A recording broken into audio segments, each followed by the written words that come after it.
Hari ini kami akan berbincang dengan sosok ibu yang sangat hebat dan kuat.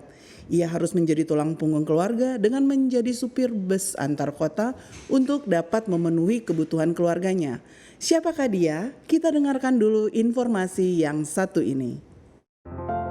Teresia Bekti Rahayu atau akrab disapa Yayu telah menjadi supir bus jurusan Jakarta Wonogiri selama 16 tahun. Pilihan profesi ini dijalaninya untuk memenuhi kebutuhan hidup bagi ia dan dua putrinya. Yayu menggeluti pekerjaan sebagai supir bus sejak ditinggal pergi oleh sang suami. Keadaan ekonomi yang sulit memaksa dirinya berpikir keras untuk mencari uang dengan bekerja apa saja. Dan dengan keahlian menyupirnya, Yayu kemudian memutuskan untuk bekerja sebagai supir. Berbagai kendaraan bus besar pun pernah dilakoninya. Hingga kemudian ia pun menjadi supir tetap di bus milik P.O. Haryanto. Selain memenuhi kebutuhan hidup, Yayu juga bertekad untuk menjadikan kedua anaknya bergelar sarjana. Terbukti berkat kerja kerasnya, dua putrinya yakni Mariana Rianti dan Marda Wijayanti kini telah berhasil menjadi sarjana ekonomi dan sarjana muda. Menurutnya, membesarkan sang anak hingga menjadi sarjana sangatlah penting agar masa depan mereka bisa menjadi lebih baik ketimbang dirinya yang hanya sebagai seorang supir. Meski sudah berhasil menyekolahkan putrinya hingga mendapatkan gelar sarjana, Yayu tetap menjalankan profesinya sebagai supir bus antar provinsi lantaran tak ingin menyusahkan keluarganya. Selama menjadi supir bus, banyak kisah suka dan duka yang dialami oleh wanita berusia 46 tahun ini.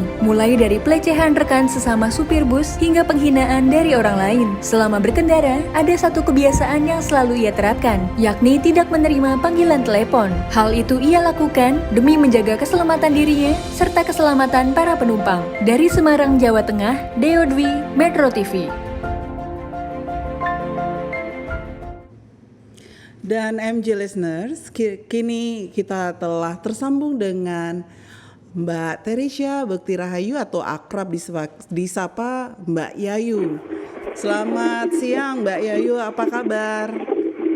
Selamat siang, kabar baik. Terima kasih. Iya, syukur. Iya, sehat ya Mbak ya. Iya. Alhamdulillah sehat. Mbak, tadi Mbak Yayu kita sudah dengar sekilas tentang Mbak Yayu, kiprahnya ini seperti apa menjadi supir wanita untuk di PO Bus Haryanto. Nah, bagaimana sih cerita awalnya sampai bisa jadi supir bus?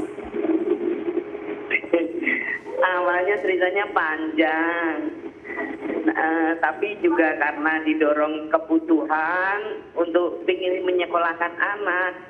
Jadi saya yang sudah tidak mempunyai apa-apa dalam arti untuk modal kerja ataupun berdagang, dan saya juga sekolah juga nggak tinggi, jadi saya hanya bisa punya keahlian nyupir. Akhirnya saya melamar untuk menjadi supir bus demi kelangsungan kehidupan saya dan keluarga.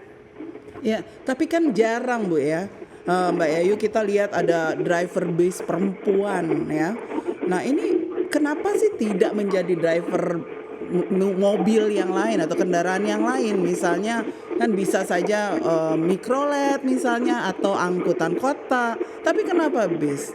Dan awalnya melamar pekerjaan ini gimana sih respon orang-orang terhadap Mbak Yayu? Kalau saya memilih kendaraan yang lebih besar karena menurut saya kendaraan besar seperti bus ataupun truk besar itu malah mudah dikendalikan, dan untuk segi penghasilan pembayaran masih di atas rata-rata dari mobil kecil. Dulu awalnya kan saya ngelamar di Transjakarta tahun 2005 yang baru membuat lowongan pekerjaan untuk pengemudi bus. Ceritanya begitu. Lalu tanggapan orang ketika Mbak Yayu melamar menjadi driver bis antar kota, itu tanggapannya apa? Iya betul. Sesudah di Transjakarta, saya memang berpindah ke bis antar kota, antar provinsi, karena bisa sering ketemu dengan keluarga, terutama ibu saya yang sudah sepuh, sudah tua di rumah.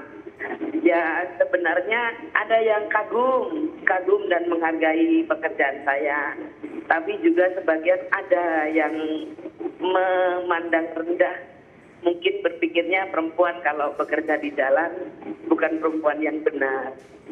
Tetapi saya abaikan karena apa? Saya harus melanjutkan kehidupan untuk keluarga saya dan semangatin apa yang saya jalani. Iya, saya dengar saat ini Mbak Yayu ini adalah satu-satunya driver perempuan di PO Bus Haryanto. Nah, bagaimana rasanya menjadi satu-satunya Sri Kandi di pekerjaan yang kita tahu bersama didominasi oleh laki-laki? Apa saja suka dukanya menjadi driver perempuan? Jujur, saya merasa bangga, merasa sangat beruntung karena bisa bekerja di PO Haryanto dan juga satu-satunya wanita yang bekerja di PO Haryanto sebagai driver akap. Ya, suka-dukanya, saya sukanya ya kalau pelayanan untuk para penumpang sampai tujuan dan kita mendapat ucapan terima kasih dari penumpang yang kita layani, itu sudah cukup bagi saya. Kalau dukanya, kadang-kala kalau pas armada mengalami rusak, jadi pelayanan ke penumpang tidak maksimal, saya merasa kecewa. Dan lain-lain nggak saya rasakan tidak seberat seperti itu karena kita melayani orang, jadi merasa kita bekerja mendapat uang dan juga berbuat baik begitu. Nah, ini kan kalau tadi disebutkan ya, kalau dukanya salah satunya kalau kendaraannya mogok di jalan, bahannya pecah, mesinnya rusak. Nah, ini biasanya selalu kalau driver bis antar kota itu antar provinsi itu selalu ada kondekturnya atau asistennya. Nah, ini gimana? Asistennya perempuan juga kah atau laki-laki? Lalu bagaimana mengatasi cara bekerja samanya?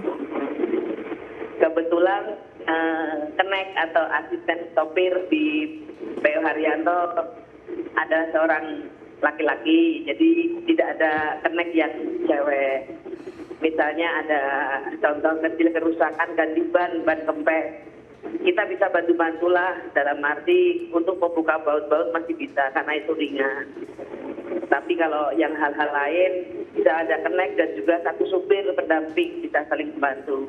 Tapi kalau untuk kerusakan yang lebih besar kita komunikasi dulu dengan kantor pimpinan untuk langkah selanjutnya.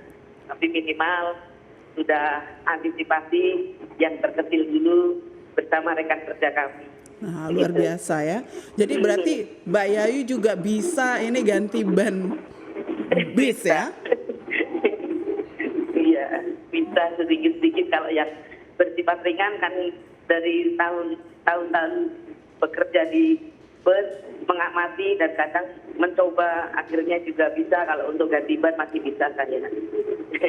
Nah, ini sudah berapa lama Mbak Yayu jadi driver bus antar kota ini? 6 tahun saya di PO Haryanto. 2015 saya masuk ngelamar di PO Haryanto. Tapi secara umum untuk bawa bis termasuk yang di Transjakarta berarti sudah cukup lama ya? Lebih dari 10 tahun ada?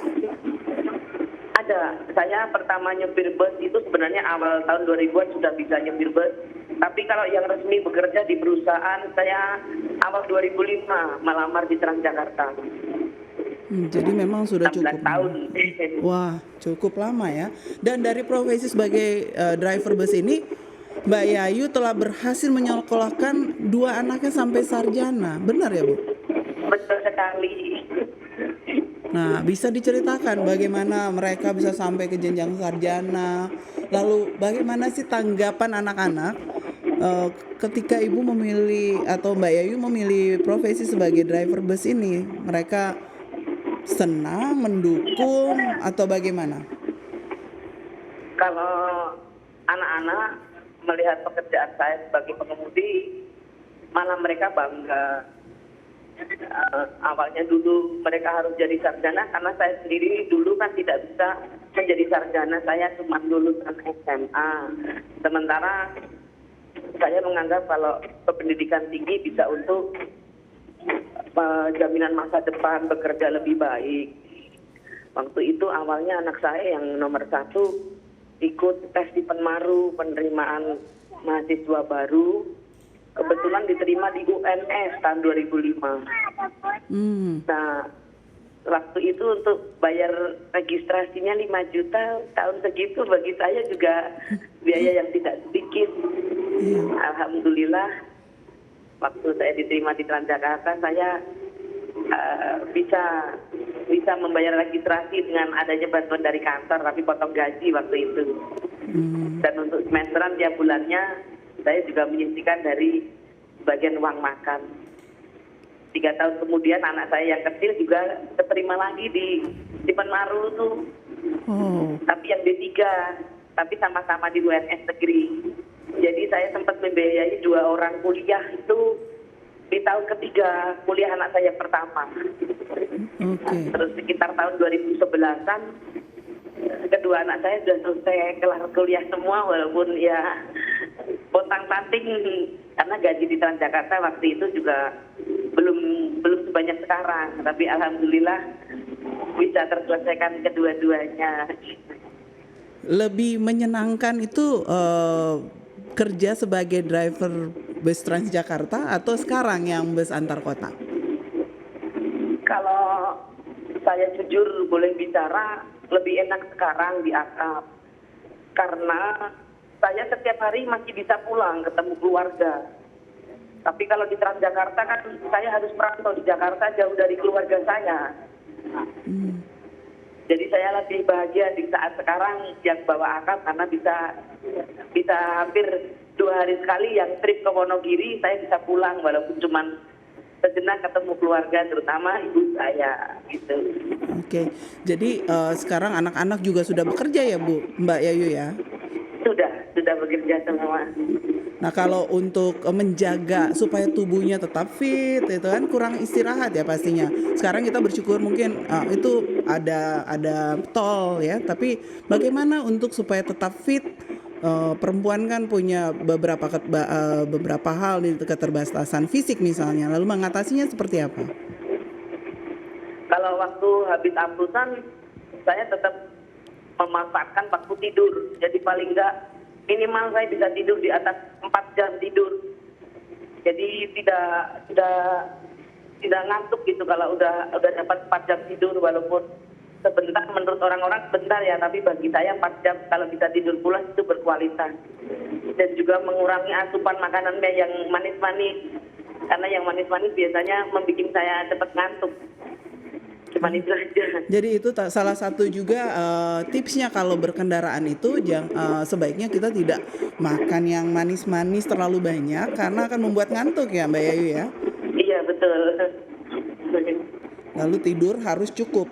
Nah kalau selama ini kendala dari segi kesehatan, kalau malam hari atau lebih enak di malam hari membawa bus antar kota antar provinsi ini atau di siang hari?